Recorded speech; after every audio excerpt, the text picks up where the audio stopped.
Your Excellency, Mr. Ghazali Osmani, President of the Union of Comoros and the Chairperson of the African Union. Your Excellency Ruto, President of the Republic of Kenya. Excellencies, Heads of State, Government of African Union Member States, here present. Your Excellency, Mr. Musa Faki Mohammed, Chairperson of the African Union Commission. Your Excellency, Madam Amina Mohammed, Deputy Secretary General of the United Nations.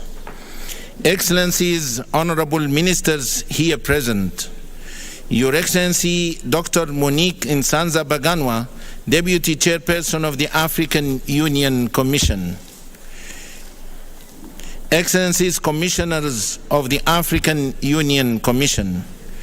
Your Excellencies, Ambassadors, members of the Permanent Representative Committee here present. Excellencies, heads of African Union organs and heads of regional economic communities. All protocol observed. Distinguished delegates, a very good morning to you all.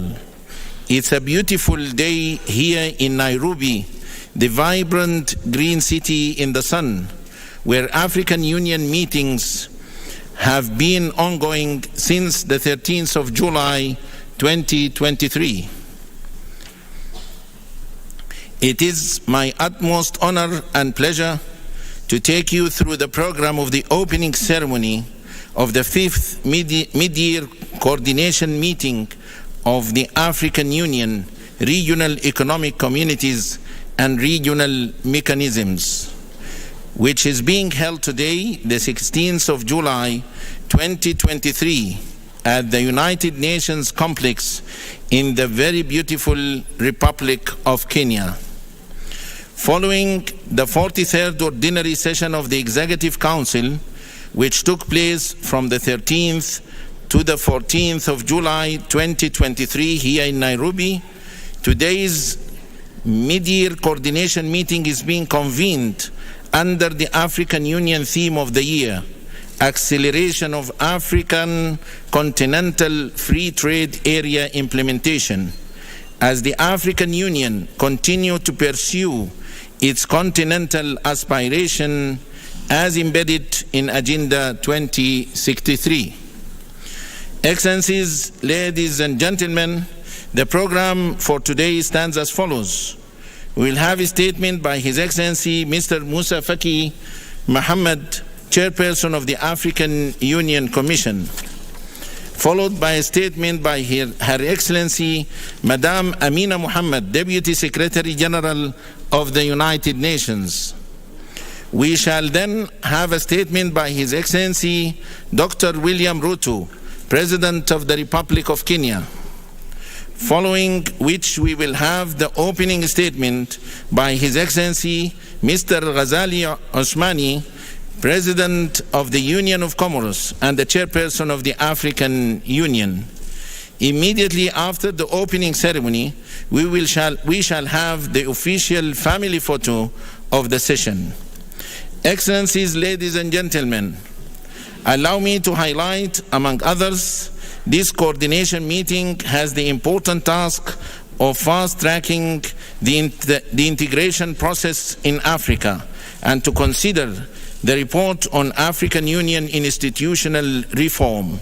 It is also expected to report and matrix on the division of labor between the African Union, regional economic communities, and member states on different sectors.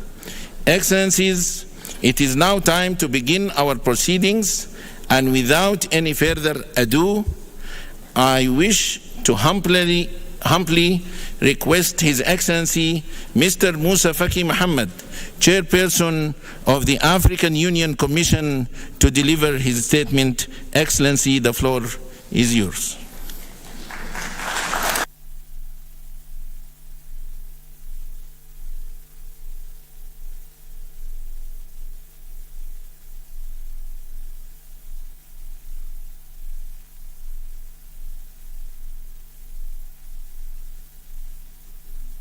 and current Chairman of the African Union. Your Excellency Dr. William Ruto, President of the Republic of Kenya, Excellencies Head of State and Government, Excellency Deputy Secretary General of the United Nations, my sister Amina Mohammed, Excellencies, Chief Executives of Regional Economic Communities and Regional Mechanisms, Excellency Mahamadou Issoufou, AU Champion of the African Continental Free Trade Area, Honorable Ministers, Deputy Chairperson of the African Union Commission, Commissioners, Dr. Adesina, President of the African Development Bank, Professor Orama, President of the Afrexim Bank, Chief Executive of ODA-NEPAD, Mr. Secretary General of FCFTA, Mr. Director General of Africa CDC, Excellencies, Ambassadors, invited guests, ladies and gentlemen. Allow me first of all to express my warm greetings and my sincere thanks for His Excellency Dr. William Ruto, President of the Republic of Kenya, his government, and the brotherly people of Kenya for their warm welcome, including the excellent conditions offered to us, which are all a hallmark of Kenya's legendary hospitality. Asanteni sana.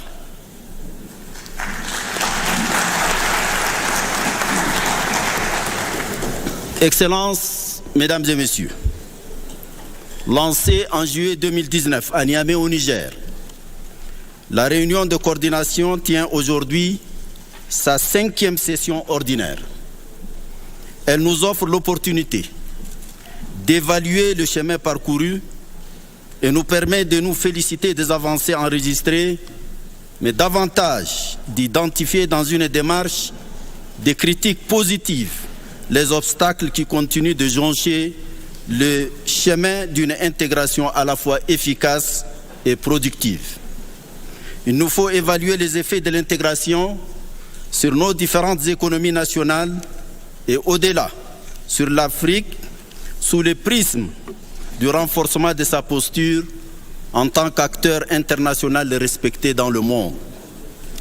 C'est dans la logique de ce double objectif que nous passons en revue les différents points inscrits à notre ordre du jour.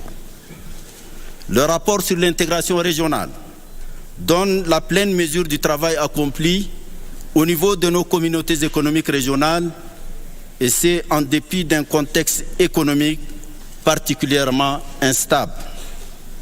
Après avoir retracé l'historique de l'intégration régionale, le rapport met l'accent sur les réalisations enregistrées en 2022. Ces réalisations, très diversifiées, correspondent aux actions et projets conduits par les CER en conformité avec leurs priorités respectives. La présentation du rapport reviendra en détail sur les bilans de l'intégration régionale et sera complétée par les interventions des CER et par d'autres acteurs impliqués dans le processus de l'intégration. Ce processus décrit par le rapport a été conforté par ailleurs par l'accélération de la mise en œuvre de la zone de libre-échange continentale africaine. Comme l'attestent les avancées dans la libéralisation du commerce des biens, l'adoption des instruments juridiques sur l'investissement, la concurrence et la propriété intellectuelle en vue de favoriser les flux d'investissement et la création de richesses. Nul doute que dans la présentation de son rapport, le champion pour la ZLECAf reviendra sur ces questions, notamment le commerce numérique, la contribution des femmes et des jeunes au commerce, les projets et actions de facilitation du commerce en général. Excellences, Mesdames et Messieurs, de tels progrès ne sauraient occulter les contraintes. Such progress cannot hide the constraints, the structural constraints that have always impeded our march. I want to point out the difficulties of financing for the implementation of the infrastructure program at the continental level. The deterioration, microphone of the chairperson, microphone of the chairperson, microphone of the chairperson.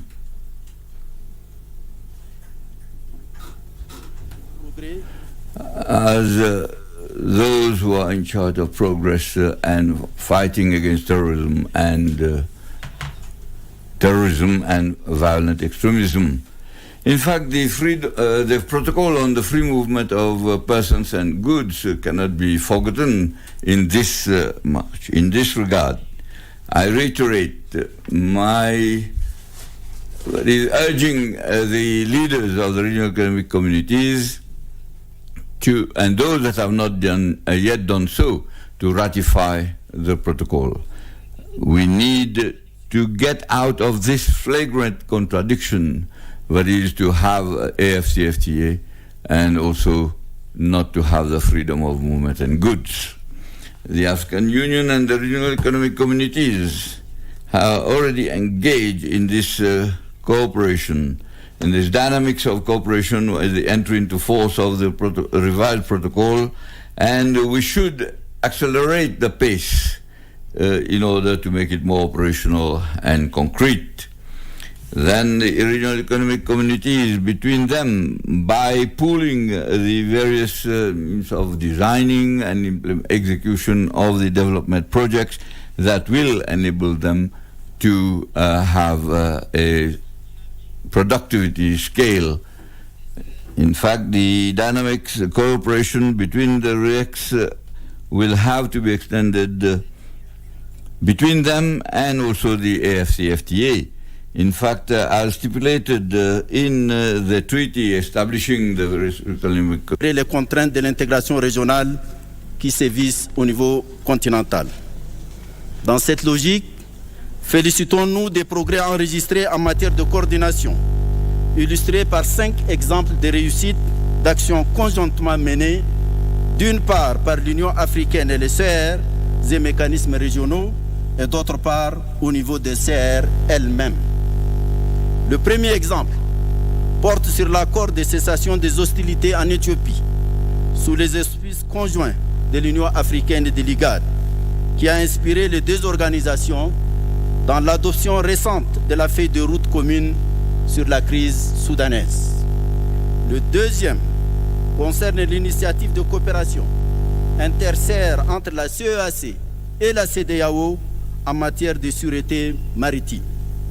Le troisième concerne les efforts de résolution de la sempiternelle crise des Grands Lacs, où sous l'égide de l'Union africaine, un sommet quadripartite a réuni à Luanda le 27 juin dernier la East African Community, la conférence internationale sur la région des Grands Lacs, la CEAC et la SADC. Le quatrième a trait à la contribution de l'ODA-NEPAD au renforcement des infrastructures, à la lutte contre les changements climatiques et à la sécurité alimentaire. Le quatrième s'incarne dans la plateforme entre les CR et les EMR, les États membres et la Commission de l'Union africaine, élaborée dans le cadre de la prévention et de la gestion des conflits dans le continent. Pour institutionnaliser cette coordination et lui conférer un caractère plus formel, la division du travail entre l'Union africaine institutionalize this coordination and to give it a more formal the division of labor between the African Union, the regional economic communities, the mechanisms, member states indeed is on your agenda and is being finalized. In fact, a retreat that was held last month between the PRC and the Commission was held in Kigali, and then we are waiting for the final report in order to enrich the final report that will be presented and then be considered by the regional economic community. In fact, the functional optimum functionality, the coordination should extend its field of action to include such as the financial institutions, the think tanks, the various research institutions, the UN Economic Commission for Africa, and the civil society and the private sector. In fact, the integration that we are talking about should and be built only by taking into account the geopolitical situations and the economic situations as they are happening in the world, because Africa is suffering the consequences of world governance and the effect of the financial crisis which is felt by Africa.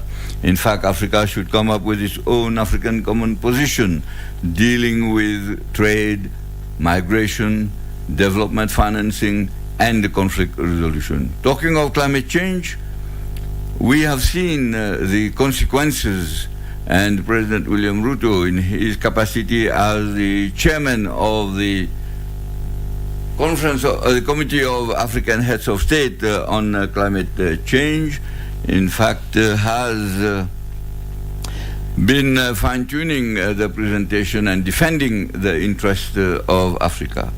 Peace and security in Africa and in the world, in fact, is a major source of concern for us. We have, in particular, strengthened the leadership that is for the Libyan issue under the leadership of President Sassou Nguesso of the Republic of the Congo, try to convene a national reconciliation conference in order to bring the Libyans together. And I want to recognize the presence of His Excellency Mohammed El-Menfi, who is here in our midst.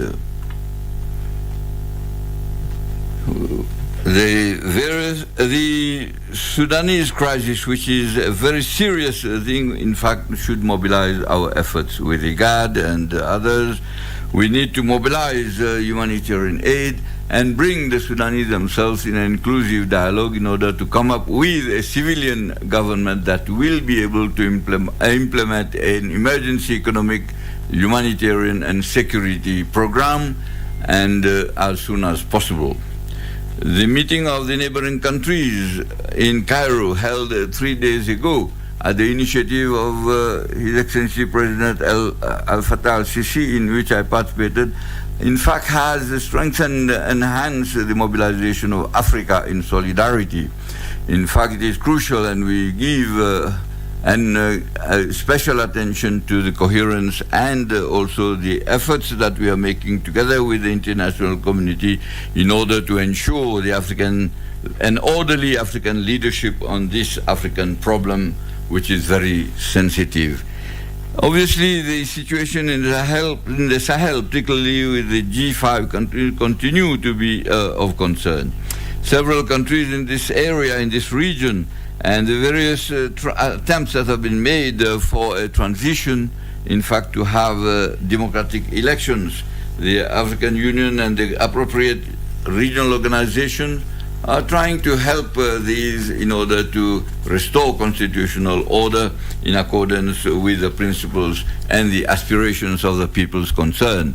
In the Horn of Africa, in Somalia, despite the remarkable efforts by the leadership of President Hassan Sheikh Mohammed, with the support of ATMIS, the situation still remains fragile. Excellencies, ladies and gentlemen, the problem of development financing of Africa, in fact, is at the top of our agenda. I have the pleasure to appreciate the initiatives taken by the African Development Bank under the leadership of our brother, Dr. Desina, and the impetus he has given to financing of integration and regional integration. Indeed, we need to assert here that is Africa to assert its ambition of development on this issue. In fact, we need to ensure that there is a reform of the international financing institutions. In fact, through the progress that has been made with the opening of the G20 to the African Union, the reluctance of including a continent in political and international political and financial governance, we still have a long way to go. Such resistance will concretize our resolve to pursue our fight for more justice for our continent. I express the wish that our deliberations will make new and significant contribution to this decisive struggle, and I thank you for your kind attention.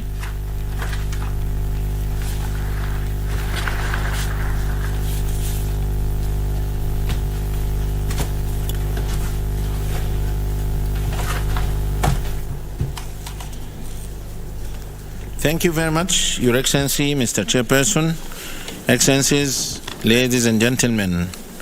Highlighting the important role of the United Nations as the key contributor to an empowered and transformed Africa, in line with the Sustainable Development Goals and Agenda of 2063, I now have the pleasure to invite Her Excellency Madame Amina Mohammed, Deputy Secretary General of the United Nations, to deliver her statement. Your Excellency.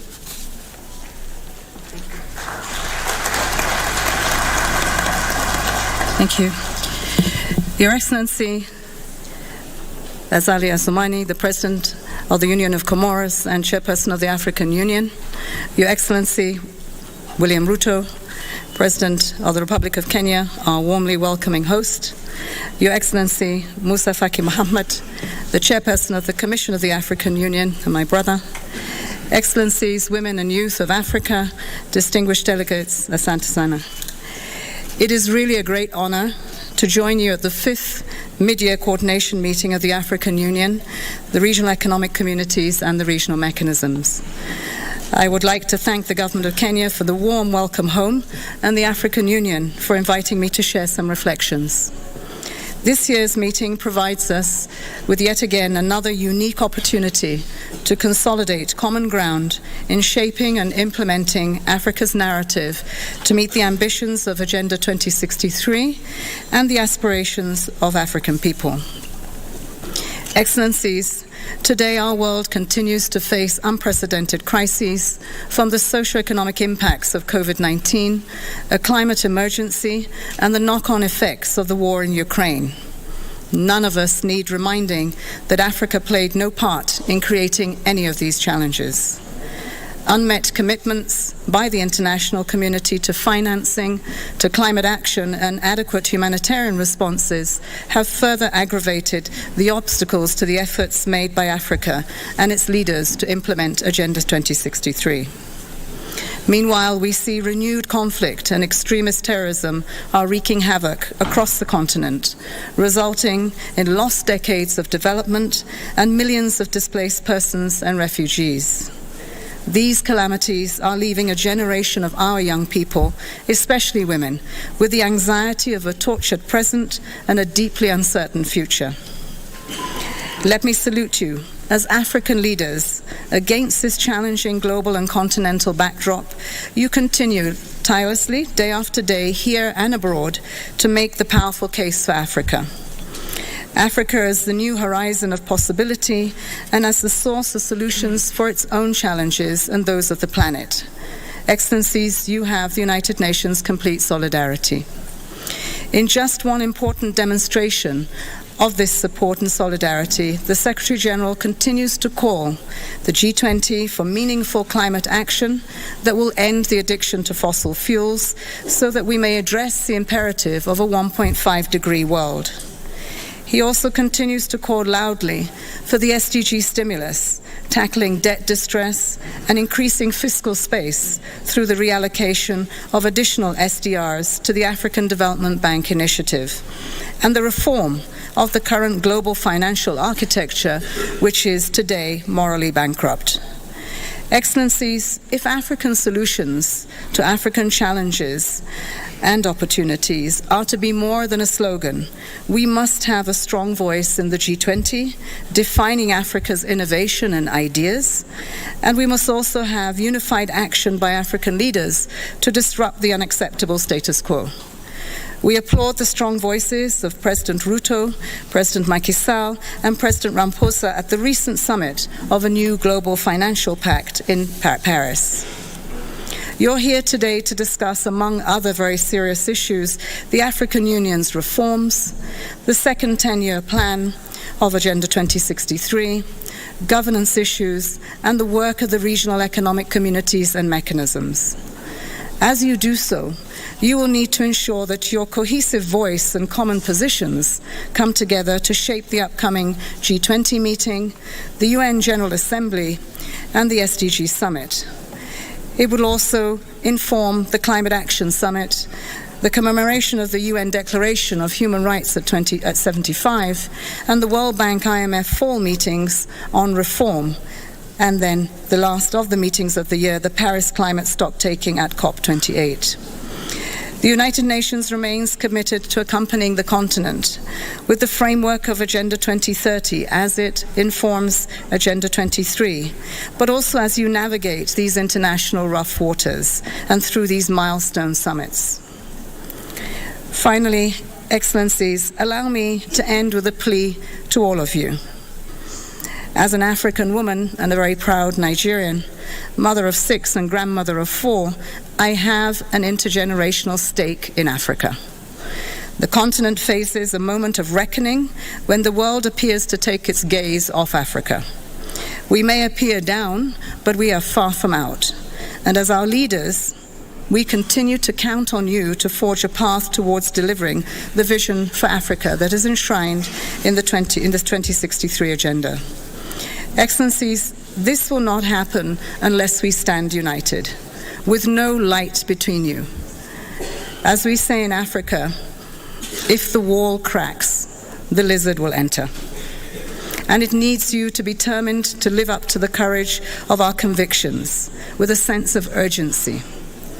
It is this unity that we must draw from on the depths of Africa's turbulent history, but also our shared values and a sense of common purpose. Ultimately, Excellencies, it is Africa's very dignity that is at stake for us and future generations. In the words of late Kwame Nkrumah, who inspired Agenda 2063, I quote, "We in Africa, who are pressing now for unity, are deeply conscious of the validity of our purpose. We need the strength of our combined numbers to protect ourselves from the very real dangers of colonization returning in disguised forms." Excellencies, ladies and gentlemen, friends, the women and youth of Africa, thank you for this opportunity, and I wish you constructive and productive meetings. Senator Sanders.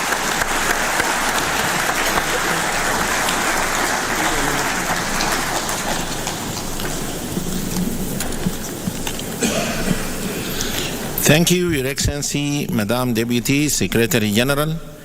Excellencies, I now have the great honor to invite His Excellency Dr. William Ruto, President of the Republic of Kenya, to deliver his statement. Your Excellency.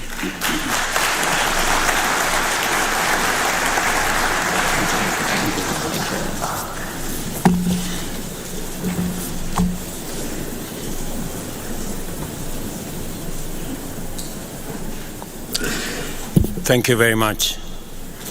Your Excellency Azali Osmani, President of the Union of Comoros and the Chair of Africa Union, Your Excellencies, Heads of State and Government, Your Excellency Mr. Musa Faki Mahamat, the Chairman of the Africa Union Commission, Your Excellency Isufu Mahamadou, Champion of the SCFTA and former President of Niger, Your Excellency Amina Mohammed, Deputy Secretary General of the United Nations, heads of organs and institutions of the Africa Union, regional economic communities and regional mechanisms, honorable ministers, the Honorable Anwar Guru, Chairperson of Council of Governors, the Honorable Johnson Sakaja, the Governor of the City of Nairobi, honorable members of Parliament, Excellencies, ladies and gentlemen. I am greatly honored and delighted and I have a high privilege to have this opportunity to welcome you to the city of Nairobi and to Kenya. The opportunity to host this summit and your visit to our country does a tremendous honor to our nation. I welcome all of you, Your Excellencies, ministers, and our friends from across the continent and beyond to Kenya. Let me just give you one or two tips about Kenya. First, around the city of Nairobi, it is a city that has a canopy of very green on one side and also a national park in the city.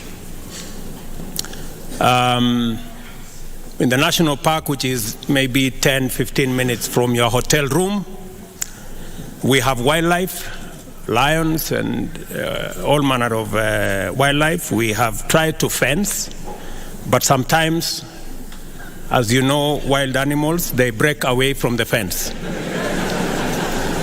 So if you take time to walk around the city of Nairobi and you meet a lion, please be careful because they are wild. We try to keep them inside. Secondly, let me also welcome you to Nairobi, to Kenya, and to give you some information that scientists, and I am one of them, have proven that the earliest remains of man are in Kenya. And therefore, for those of you who know the history of humankind, this is where humanity began. And so while you are here and you feel at home, it is because you truly are at home. So, and I want to give you my commitment that as the people of Kenya, we are having a national conversation as to whether we should have any visa for anybody coming home. So next time, next time you come to Nairobi, you might not need a visa. Excellencies, it is difficult to overstate the fundamental importance of this summit and the momentous consequence of the transformative business we have assembled here to transact.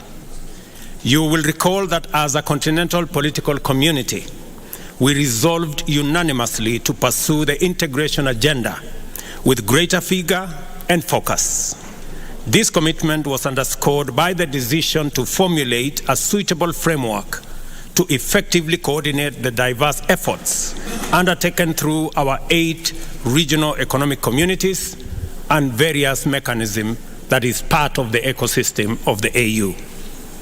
It is evident from the variety of activity, enhanced efficacy and viability of AU's agenda and the undeniable increase of the AU Commission's administrative capacity and overall vigor of the regional and Pan-African integration efforts that the AU's commitment was earnest, accompanied by demonstrable political will and a focused and effective implementation strategy. We are a busy continent that is going places. The young, clean, green continent of the future, and we are determined to lead our march into this future as a united, empowered contributor of sustainable solutions for global problems. We are reasoning together, generating effective solutions together, implementing them together, facing our challenges head on together, making progress and getting results. This is what has brought Africa's implementation leadership to Nairobi, and the sum total of the agenda of the 5th Media Summit, which is this meeting. For this, I want to celebrate all of you who are here today, not just for making time to be here, but also for the work you do every day in taking the Pan-African Unity Project forward. For this is what the integration agenda is all about. Whether we are talking about regional economic communities or mechanisms or the broader continental effort, the unity of African people is our primary goal. I commend His Excellency President Abdel Fattah al-Sisi, President of the Arab Republic of Egypt, for successfully chairing the Heads of State and Government's Orientation Committee, which has effectively steered AUDA-NEPAD in its momentous breakthrough in achieving the Agenda 2063 aspiration of consolidating regional and continental integration. I also thank President El-Sisi for successfully hosting the African COP, or the Implementation COP as it was called, the last conference of state parties to the United Nations Framework Convention on Climate Change at Sharm el-Sheikh in Egypt. In November last year, it was at this COP that Africa firmly revealed to the world a new determination to project a clear, forceful, and united voice and claim its opportunity to contribute to resolving humanity's most serious existential threat, that is climate change.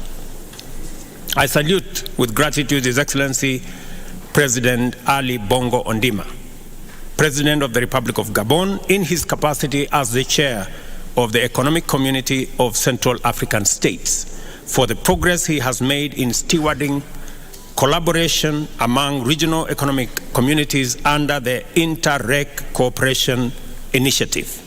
As a result, the ECAS and the Economic Commission of Western Africa States has made significant strides in strengthening maritime security cooperation.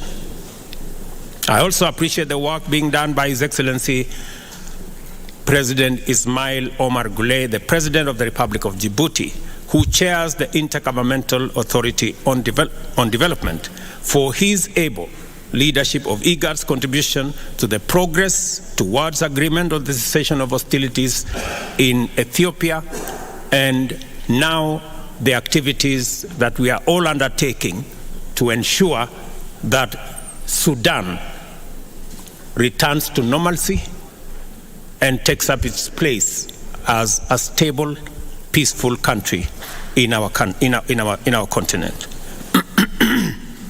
Further, I am cognizant of the animated activities and excellent work that has brought much progress in ongoing projects and initiatives being undertaken across many spheres by the Economic Community of West African States under the able leadership of His Excellency President Bola Ahmed Tinubu of the Federal Republic of Nigeria, the Common Market of East Africa and Southern Africa led by His Excellency Hakainde Hichilema, President of the Republic of Zambia, Southern Africa Development Community, SADC, chaired by His Excellency President Felix Antoine Tshisekedi Tshilombo of the Democratic Republic of Congo, the Community of the Sahel, Saharan states under the stewardship of His Excellency President of Benin, Patrice Talon, the Arab Union of the Maghreb,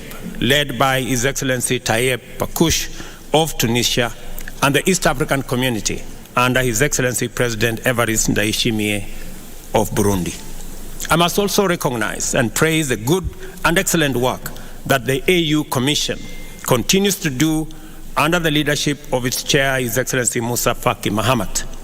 This summit has been made possible by the able leadership of his team. These AU-REC success stories establish without any doubt that a lot of great work is being done all over our continent, and that in our time, African leadership is signaling urgency, focus, consistency, and determination to sustainably manage and solve prevailing challenges and develop robust instruments to anticipate and preempt future crises. With such commitment, we now have confidence to pursue sustainable development and shared prosperity, and expect that Agenda 2063 is now firmly on course. The most compelling signal that African integration is unstoppable and that it will open doors for unprecedented socio-economic transformation is the progress we have made in implementing the Africa Continental Free Trade Area. We must all be proud of this magnificent project, an historic achievement by and for ourselves, whose positive effects will reverberate throughout the world for a long time to come. I am not exaggerating. Let us consider the bare facts of the matter. This single mechanism has inaugurated the world's largest free trade area. Under it, 54 countries have agreed to create a single market with a population of 1.4 billion people and a GDP of US dollars 3.4 trillion. The free trade area is projected to lift 30 million people out of extreme poverty and boost incomes by 7%, or US dollars 450 billion by 2035. As I have had occasion to remark before elsewhere, this is the magnitude of what typical Pan-African collective action can achieve, and we are only getting started. The progress we have made by collaborating with unprecedented firmness of purpose in different domains, including peace and security, regional integration, investment, trade and development, and climate change, is of tremendous and positive transformative significance for us collectively. Agenda 2063 is our blueprint to deliver the Pan-African vision of an integrated, prosperous and peaceful Africa driven by its own citizens, representing a dynamic force in the international arena.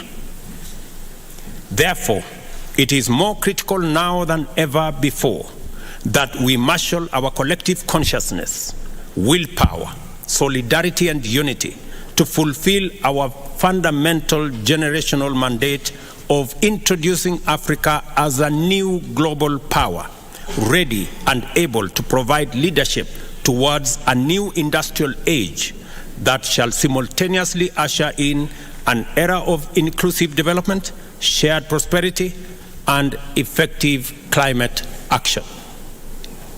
We must therefore capitalize on the institutional reform momentum at the Africa Union to pursue the complete development of effective capacity to deliver Pan-African transformation. To do this, self-reliance, ladies and gentlemen, is essential.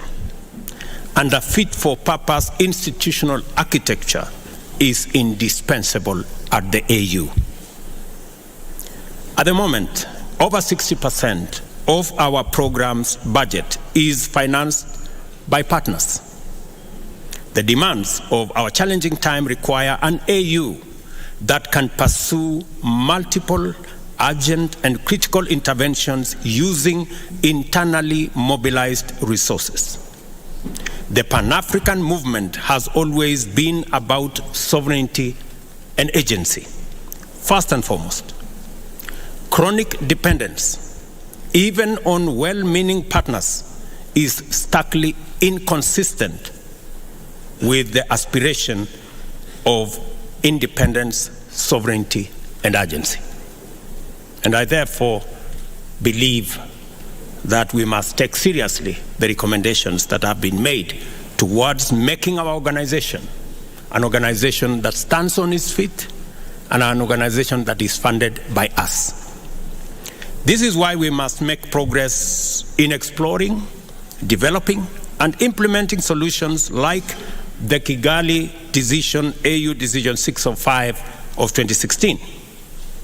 Similarly, you may want to know that that decision has now been implemented by 17 countries.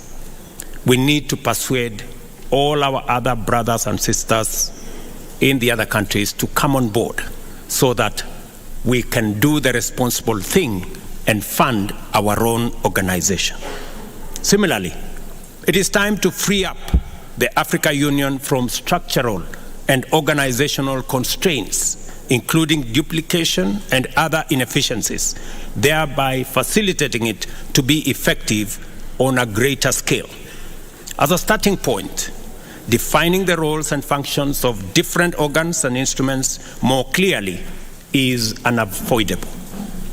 The coordination, administrative, and implementation mandate of the Commission, the legislative and oversight function of a strong Pan-African Parliament and the political leadership, ownership, and broad policy direction of the Council all need to be reflected more clearly through rational structural delineation. I hope, it's my prayer, colleagues, ladies and gentlemen, that we finally make the right decision and build an organization that is fit for purpose, that has the requisite finances, the needed voice, and the leadership that can project Africa's position much more clearly with a strong voice so that we can take our place in the community of nations. COP27 was a turning point of tremendous magnitude because it brought home to the peoples of Africa the imperative to reconfigure our model of engagement with global and multilateral frameworks in general, and the urgency of projecting a new place, role, and voice to define Africa's contribution to global development and climate action. As we reflect and deliberate upon President El-Sisi's account of his commendable use of COP27 to facilitate the emergence of a fresh Afrocentric perspective to climate change, it is vital that we resolve to do even better and go much further at the forthcoming COP28 by taking on board a more robust position and proposing a transformed and inclusive global approach to tackling the climate change crisis. This is why it is important for us to pay special attention to the Africa Climate Summit, the first ever in our continent under the AU, which will take place here in Nairobi between September 4th and 6th. The summit, coming after the Paris summit where greater clarity emerged, will be a critical opportunity for us to accelerate global energy transition and deliver African solutions to the COP28 in Dubai, the United Arab Emirates. When we return to Nairobi in September, therefore, our sole business will be to mobilize and converge around a common position and advocate for global alignment on a green growth agenda complemented by a transformative global climate finance compact. Your participation in this summit must therefore anticipate your stronger participation in the Africa Climate Summit. And ladies and gentlemen, as we come to that summit, there are two very important things that as a continent we must harmonize, consolidate, and package our collective position. We must have a collective position on matters to do with debt and liquidity.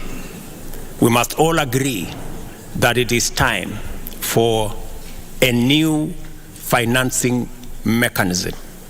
The reform of the multilateral development banks is no longer about if, it is when that is going to happen, so that we can eliminate the current structure that is unfair to the majority of the people in Global South and especially in our African continent. None other than the UN Secretary General himself has said that our continent pay anywhere up to 8 times more than our brothers and sisters elsewhere do. It is only fair that we have a financing mechanism that treats everybody equally. All of us have read about the animal farm, where there are some that are more equal than others.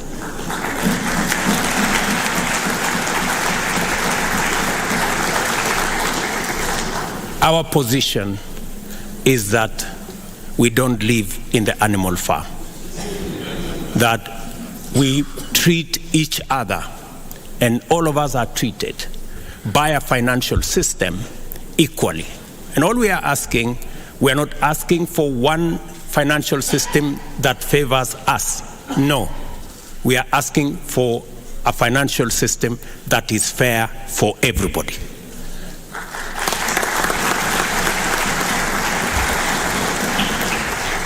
Part of the challenges we have of liquidity, part of the challenges we have in debt distress is actually caused by an unfair financial architecture that makes us pay interest more than others.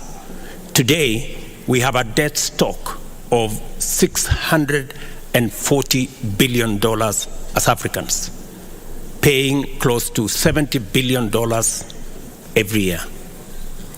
If we had a fair financial architecture that treats everybody fairly and that does not profile Africa as risky, we would be paying less than half what we are paying today in debt repayments.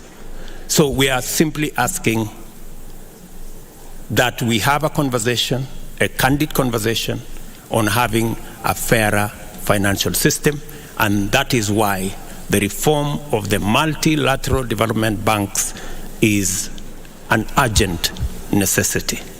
And secondly, that we were left behind in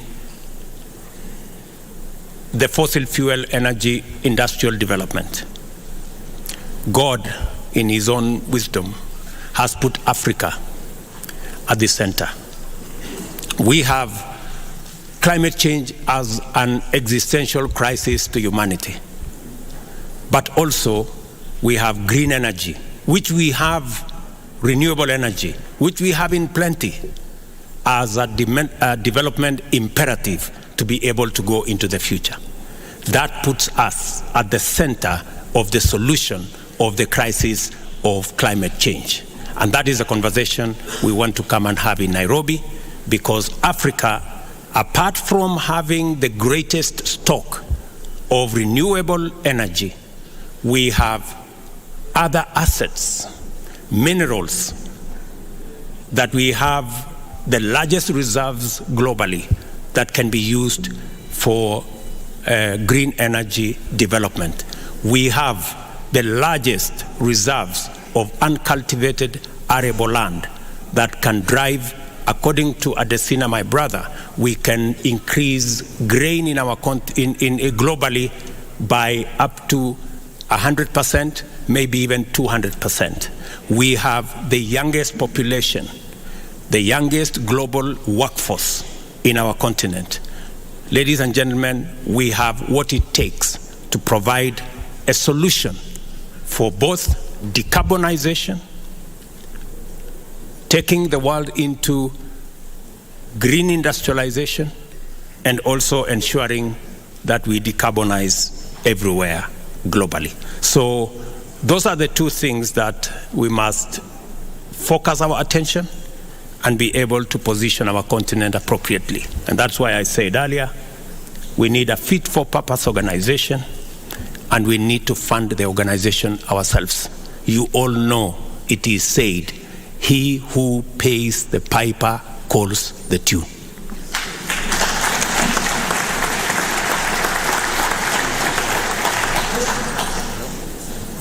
When you return to Nairobi, therefore, in September, our sole business will be to mobilize and converge our common position and advocate for global alignment, as I have said, that puts Africa at the center. I take this opportunity to once more appreciate the indispensable contribution made by the AU Commission and the leadership of its chair to all arrangements and the tremendous logistical undertaking required to prepare a successful summit. It is because of this partnership with the Commission that we have made progress in laying ground for an event that will give our continent a platform from which to launch its agenda into the global discourse. I am confident that the summit will be successful in achieving all its objectives. I wish all of us wonderful deliberations as we receive the various reports.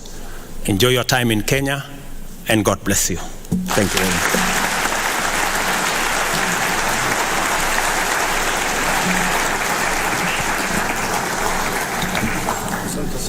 Thank you very much, Your Excellency, Mr. President, for your statement. And now it's my distinct honor and pleasure to invite His Excellency, Mr. Ghazali Uthmani, President of the Union of Comoros and Chairperson of the African Union, to deliver his statement.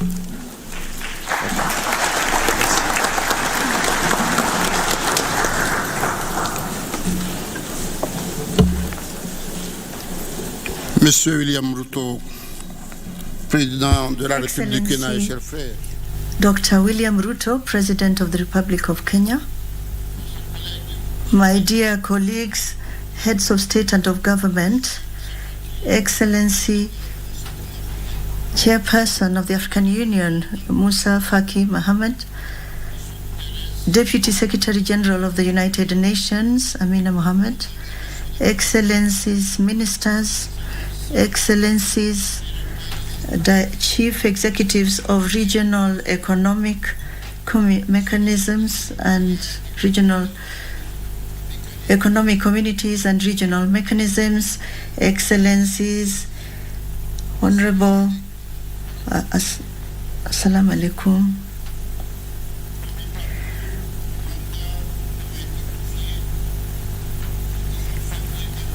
The halfway through the mandate entrusted to me on October 18th in Addis Ababa, we are gathered here today in this beautiful capital of Nairobi for the 5th Media Annual Coordination Meeting of the African Union. I would like to first begin by expressing my sincere thanks to our brother, William Ruto, who I call my brother in my language, and his government, and as well as the peoples of Kenya, for the very warm welcome extended to us, and to express to him on your behalf and on my own our deep gratitude.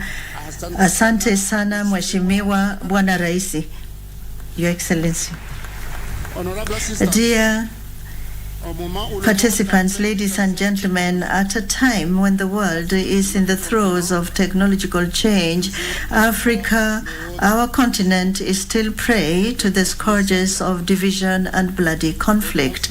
Conflicts that throw whole swaths of societies into destitution and desolation. In this context, therefore, I would like to express here our total solidarity with our sister countries, which are today going through these crisis situations, and at the same time renew our call to silencing the guns for a frank and sincere dialogue between the various protagonists. It is through the dialogue that we will succeed in transcending our differences and in removing the obstacles that stand in the way of our progress towards an Africa that's integrated, prosperous, and peaceful, that we also earnestly desire. Since our February summit in Addis Ababa, and deeply convinced that peace and security are the driving force behind our development strategies and programs. Indeed, I have, in consultation with President Musa Faki, my brother, initiated contacts with the main players in the Sudan crisis with a view to finding a peaceful way and to support all initiative in order to arrive at a peaceful solution. This fratricidal conflict has not only led to the loss of many lives, but has also driven thousands of people into exile. It is with the same concern also that I have dispatched an emissary to Mali and to Burkina Faso to inquire about the state of progress of the transition process in these sister countries. I dare to hope that the holding of the constitutional referendum in Mali will be a first step towards a transparent, inclusive, and peaceful elections. Also, I visited Guinea-Conakry, where I conveyed the African Union's message of peaceful transition culminating in a rapid return to constitutional order through open, free, and fair elections. The quadripartite meeting held on June 27th in Angola on the crisis in the east of DRC under the aegis of the African Union, and in which I took part, is part of this desire to contribute to resolving this conflict, which has already lasted more than 2 decades and is destabilizing the region and indeed the whole of Africa. We also undertook a peace mission to Kyiv and St. Petersburg, a report of which will be presented to you later today. In this globalized world, no country, however large or powerful, can claim to be immune to war or its consequences. Ladies and gentlemen, on the multilateral front, following the footsteps of my predecessor, my brother, President Macky Sall, I continued our advocacy at the G7 summit in Hiroshima, calling for Africa's place on the United Nations Security Council as a permanent member, as well as our membership of the G20. Nor did I fail to raise the question of debt and energy, 2 major issues that seriously handicap the development of our continent. Throughout this journey, I have also been able to count on the invaluable collaboration of the chairman of the African Union Commission, our brother Moussa Faki Mahamat, and his teams, as well as on the support of the members of the conference bureau. I'd like to I'd like to extend my great thanks to the DRC. I'd like to express my sincere thanks to them all. Dear colleagues, ladies and gentlemen, the acceleration of the Continental Africa Free Trade CFTA, our significant progress over the past 6 months have confirmed once again and our conviction that this continental common market is a great opportunity to achieve the Pan-African vision of an integrated, prosperous, and peaceful Africa. Currently, the achievements include, among others, the establishment of an adjustment fund through Exim Bank, already capitalized at $1 billion for the benefit of AFCFTA. The member states, the establishment of a guided trade initiative in October 2022, which has enabled the AFCFTA to adhere to this initiative. The operationalization of peace and the settling of payments which facilitate intra-Africa payments in African currency will then reduce the cost of currency transfers. As you can see, these are concrete actions that provide real grounds for hope, which is why I invite those member states that have not yet ratified and deposited their instrument ratification to do so as soon as possible. The achievement of our objectives are set out in Agenda 2063. This depends on that.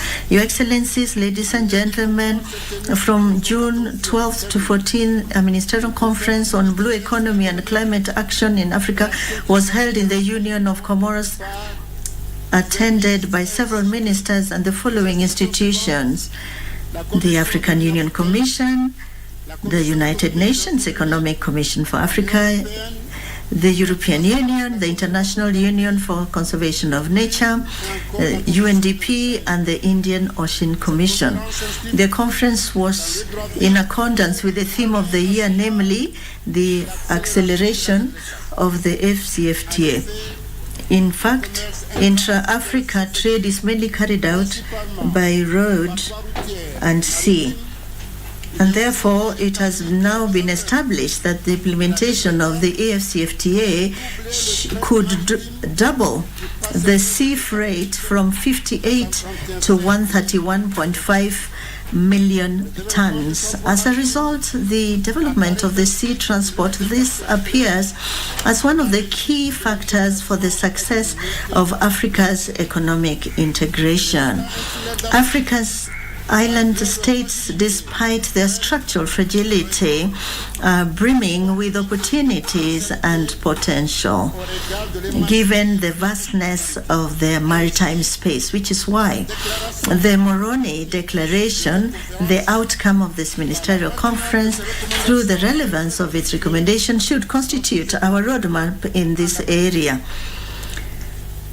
With regard to the institutional reform decided upon in 2016 by the Assembly of Heads of State and Government to breathe new life into the African Union, we welcome the remarkable work carried out by the team of experts led by Professor Pierre Mukoko Mbonjo, who will share the main conclusions with us during this summit. The present media coordination meeting, for example, and the reduction in the number of commissioners are among the concrete results of this reform.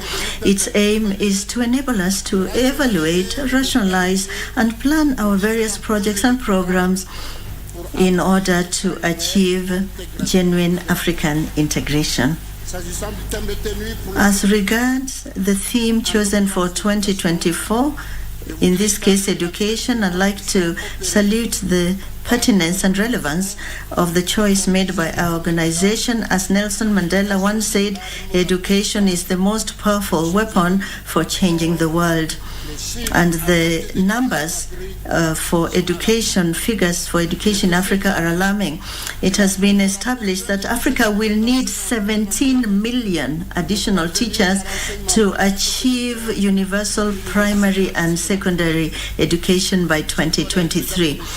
Ladies and gentlemen, it is unacceptable that in this age of new information technologies and artificial intelligence, there are still entire regions of Africa without access to basic education.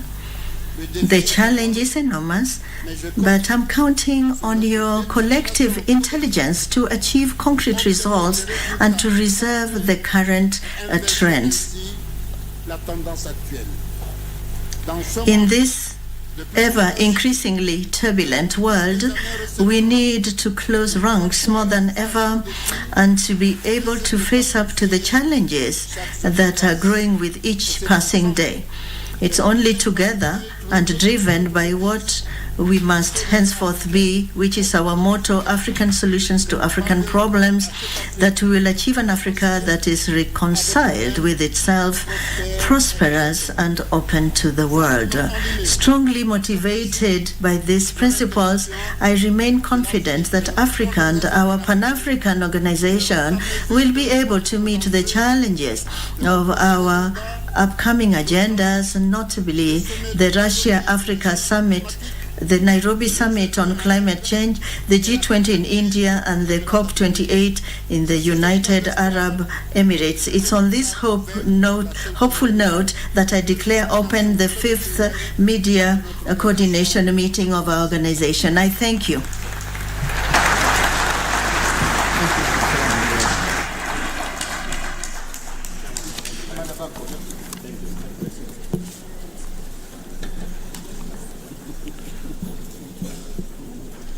Excellencies, ladies and gentlemen, I wish now to invite all Excellencies, heads of states, heads of delegations, the chairperson of the African Union Commission, the United Nations Deputy Secretary General, the Deputy Chairperson of the African Union Commission, the heads of regional economic communities and regional mechanisms for the official group family photo of this meeting.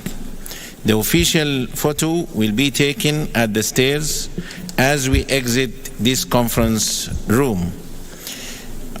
Your Excellencies, you will be guided by our protocol and security team. After the group photo, the meeting will resume in closed session in this same conference hall. I thank you, all of you.